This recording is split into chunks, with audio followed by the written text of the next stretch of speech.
Bonjour tout le monde, aujourd'hui nous allons parler de Carmen McRae.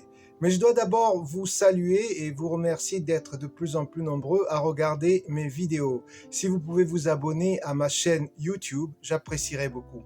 Carmen McRae est née en 1920 à Harlem, de parents jamaïcains. Elle va apprendre à jouer du piano à 8 ans. C'est comme d'ailleurs Sarah Vaughan, qui est une contemporaine à elle, et les deux étaient de grandes pianistes.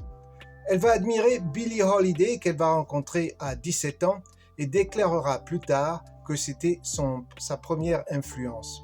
Carmen McRae fait ses premiers pas de pianiste au club très connu qui s'appelle le Minton's Playhouse. Elle va y jouer pendant quelques années et elle va y rencontrer des musiciens célèbres, notamment le bassiste Oscar Pettiford et le batteur Kenny Clarke.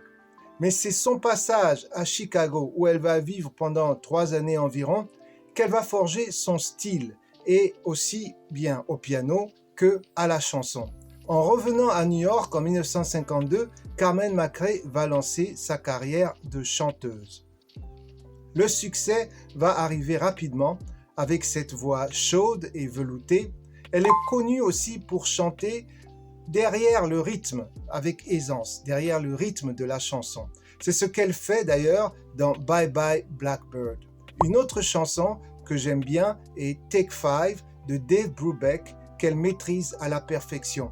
Ain't Misbehavin' est aussi la troisième que j'aime et je vous la suggère pour l'écouter et l'apprécier, même s'il y en a plein d'autres de chansons d'elle que j'aime. Dans une interview, elle a dit qu'elle faisait attention d'abord aux paroles avant de penser à la mélodie. C'est une dame qui appréciait les paroles des chansons et les paroles devaient avoir quelque chose à transmettre au public. Cette chanteuse s'est produite un peu partout. On peut dire notamment qu'elle s'est produite au festival de Monterey en Californie, mais aussi celui de Montreux en Suisse.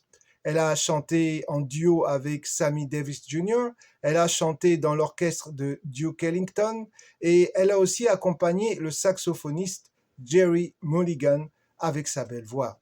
Elle s'est éteinte en 1994 à Los Angeles après une courte maladie.